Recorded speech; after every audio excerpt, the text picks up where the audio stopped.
In the bustling quarter of Abakaliki, where dusty red roads wind between banana groves and painted mud houses, lived a young man named Chidera. He was a mason's apprentice, strong, steady-handed, with a heart full of hope. Next door lived Adaobi, a spirited young woman whose laughter echoed through the alleyways like birdsong.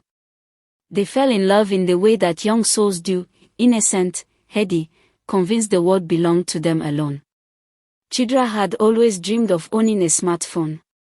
With it, he would be able to learn construction techniques from craftsmen in far-off towns, send money home to his parents in Onitsha with mobile banking, and, most of all, stay in constant touch with Adaobi, whose own phone was yet an outdated model with a cracked screen.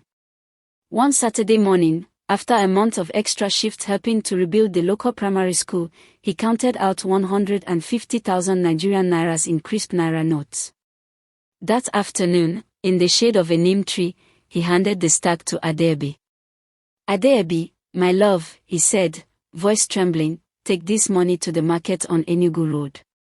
Buy the latest Techno Spark, that blue one I showed you, and ask the seller to help you transfer my SIM. Then we will talk every evening, I promise." Adaobi's eyes shone. She hugged him, pressed a kiss on his forehead, and promised she would return before sunset. But the sun sank low, then set completely, and Adaobi did not return. Chidera paced the dusty streets, heart pounding.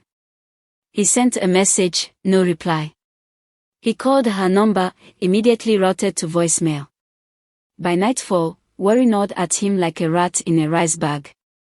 The next morning, he found Adaobi at her aunt's compound, her shoulders slumped. She wore no new phone. When he asked, she shook her head. "Chidera, I'm sorry," she whispered. "I used the money for something else." His breath caught. "Something else? What did you do with it?" Adaobi's eyes flooded with tears. "Auntie Amoka fell sick last night. She ran a high fever.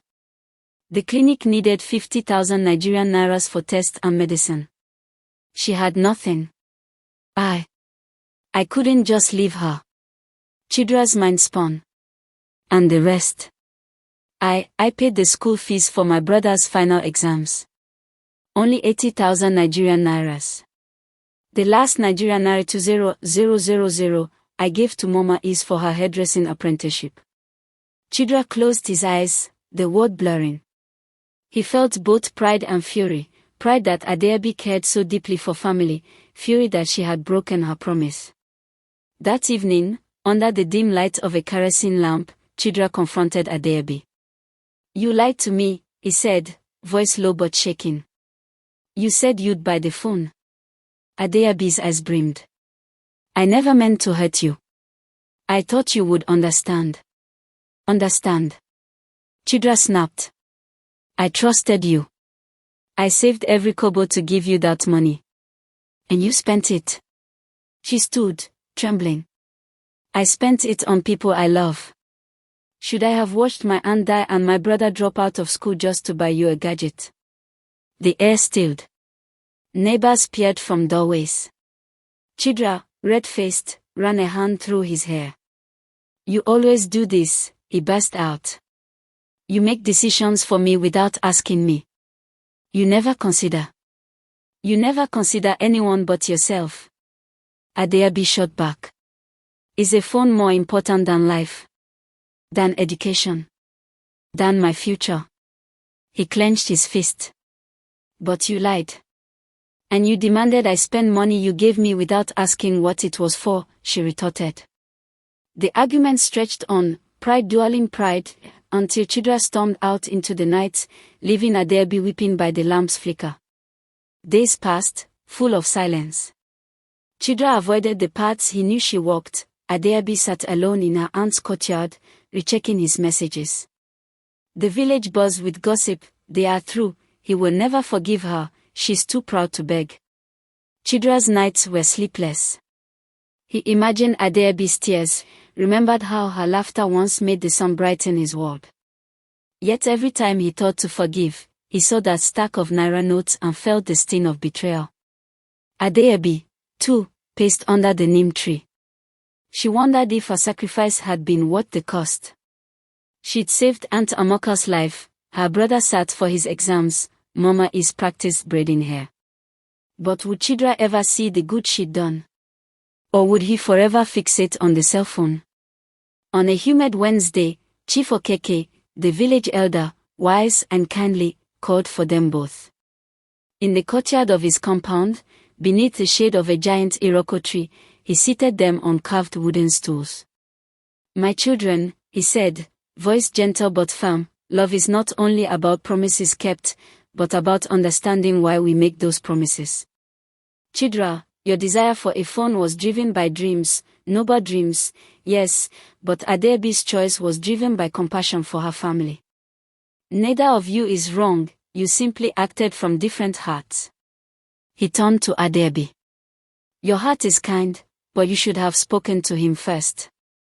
And you, he said to Chidera, should have asked why she had not returned with the phone before assuming the worst.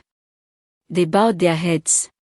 Chief Okeke continued, trust is like this iroko tree, it grows strong through care, but it can be damaged by storms of silence and assumptions. You must water it with honest speech. Chidera and Adaobi spent that afternoon together under the iroko sweep. She told him again why she'd spent each naira note.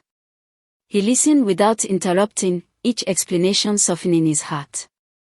Then he spoke, Adaobi, I'm sorry. I did not ask you what you did with the money. I forgot that the person I love has her own dreams and needs. She reached for his hand. And I'm sorry I did not call you as soon as I made the choices. I was afraid you would judge me. He smiled faintly. I did judge you. But I was wrong. Your family is my family now.